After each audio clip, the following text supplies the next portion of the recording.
All right, let's talk about the French Revolution. We're gonna do this today, and I want y'all to lead as much of this discussion as you can, okay? I'm gonna step in, I'm gonna try to keep you in line, keep us on topic, because sometimes we do tend to get off topic. But, in order to talk about the French Revolution, we know that the French Revolution went on in, the late 1780s and early part of the 1790s? Mm-hmm. 1789 is going to typically be the key year where a lot of the stuff took place. But in order to lead up to the French Revolution, let's talk about what society was like. Everybody we've talked about this year, we've talked about how the society was structured in the different classes. In France, what did they call them? Estates. The estates. Estates. Okay, wrong page. How many estates were they divided into? 3 estates, yes. Okay, You had, you had your first estate, your second estate, and your third estate. And it was a rigid estate. I mean, you didn't move up or down. You stayed where you were. You stayed where you were born, basically. Okay, so what we're saying, there's no social mobility. Not, it was very little. Born rich, you stayed rich, and if you born poor, you stayed poor. Unless you were a clergyman, if you were in the bourgeoisie, you got to move into the clergyman's class. So that's about the only movement there was. Okay, so which class is the clergy class? The first estate. Okay. And then and the second estate would be your rich nobles. Well, they'd be the nobles, whether Yeah. they were rich or not, they would be the nobles. Okay, so typically noble's gonna be landowners? Okay. Is that gonna be business owners too? No. They had to be born into the title. You had to be born in the title. Dukes and stuff like that. Dukes, yeah, it's marquise, the marquise. And if you were born in the title, and most of them didn't marry down. And they didn't, the bourgeoisie would want to marry the rich title people if they had enough money to buy the title.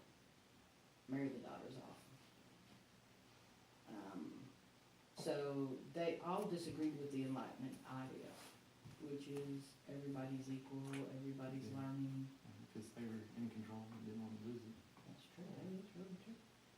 And then the king fit above all of that. Louis XIV made himself fit above all of them. He believed God gave him the power to be king. He created his own church, didn't he? No, that was Henry VIII. It was. Okay, but let's get to the third estate. Oh, the poor people? And. Well, yeah, but now they didn't They- necessarily consider themselves poor people. What did they consider themselves to be? It's normal. Everything. What class would we call that here in the US today? The middle. Middle, okay? All the way down to the lower poverty. Well, yeah, but we separate it here in this country. Everybody we know considers themselves to be middle class in the US. Very, very, very few people, unless it's like your old money people, consider themselves to be upper class. That's true. And I don't know anybody that considers themselves lower class. Do y'all? I mean, 99% of the people in this country, or at least 95, consider themselves middle class. What we do is we divide it into upper middle class, and a lower middle class. Yeah, that's right. And that's kind of how I see this third estate. Okay, so the upper middle class, includes the people that made their money making things and selling it to the rich people. They didn't have to come from money, but they made their money. They made their money. That's more kind of your professionals, Mhm. like your banker, your market owner, grocery store type owner. They're really good at something. Yeah, they're really good at something.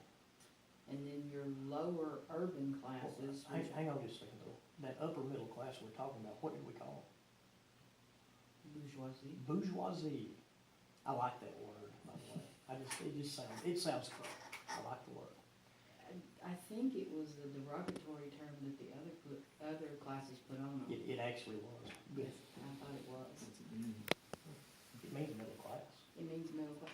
It means basically the French saw it, the upper class saw it as the lower class getting above themselves. So they put a derogatory term on them. But this came about because could start educating themselves.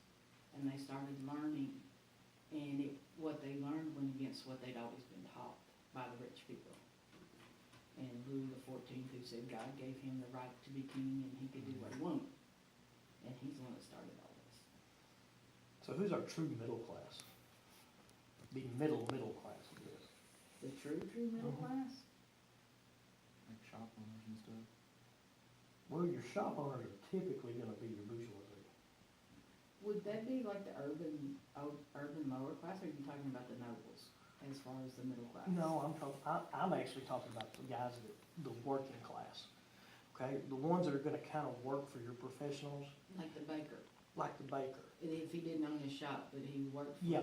okay, What I would look at this as is more your skilled laborers, skilled laborers. okay?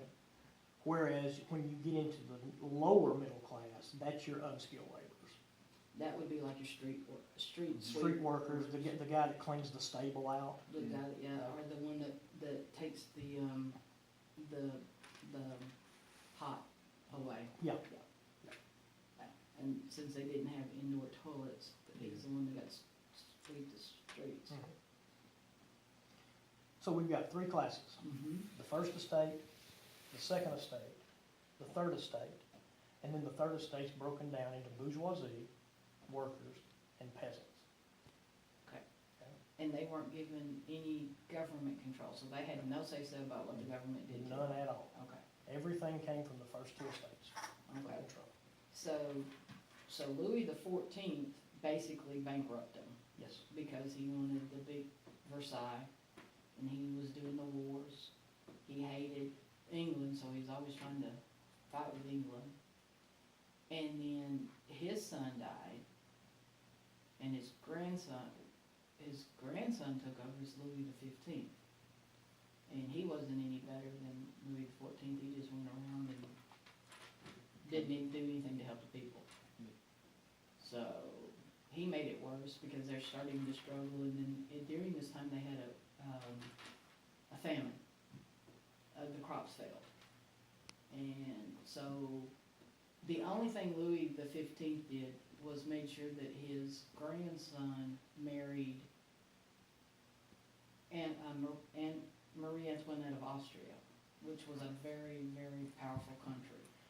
But it was also a country hated by the French. Oh yeah, they were hated by the French because they were mortal enemies. But she was, the Queen of Austria at the time was so powerful that she was one of the most feared people there. So what happened is when they married, they made the alliance, the daughter came in, and actually the daughter was actually smarter than Louis XVI. He was not a very smart man. All right, let's talk briefly about why the economy was in trouble. We've already touched on the harvest and the crops all went bad, so there's not a lot of food going around. That's true. But what food is going around is going for big parties at Versailles. Mm-hmm. Okay, they like to live very elaborate, very ornate decor, very elaborate parties. And that was from Louis XIV again, because he had to keep the rebels under his thumb so they could revolt against him. What about foreign aid? I wouldn't say things for me back then. Well, yeah, there really was, because they were pumping up a particular little country that was trying to make it on its own. That was Oh, the fighting, United that States. was fighting the British in another revolution. Yeah, the United Yes, States, the American Revolution, okay? the American Revolution, the French came and helped the American Revolution, but, okay. But now Marie Antoinette at that time, she was also buying stuff, gowns that cost more than people made in a year, one gown to wear one time. See, the people are looking at her as frivolous, Wasting money. waste a lot of money. So, as they start getting more and more taxes put on them, and they see especially the bourgeoisie, who are getting more and more tax, and they see the rich people doing nothing but spending, they start getting a lot of unrest in them, right? So, what did they do? They revolted and shut them off. Revolted and killed them all. And tell you what we're gonna see, and we'll get into this tomorrow, is we're going to see the absolute monarch decline and Mhm. eventually fall. And this third estate, which makes up 97% of the population, is going to organize into the National Assembly Mhm. and begin a representative government in France. That's based on American Yeah, democracy. which was actually based on American democracy. All right, thank y'all.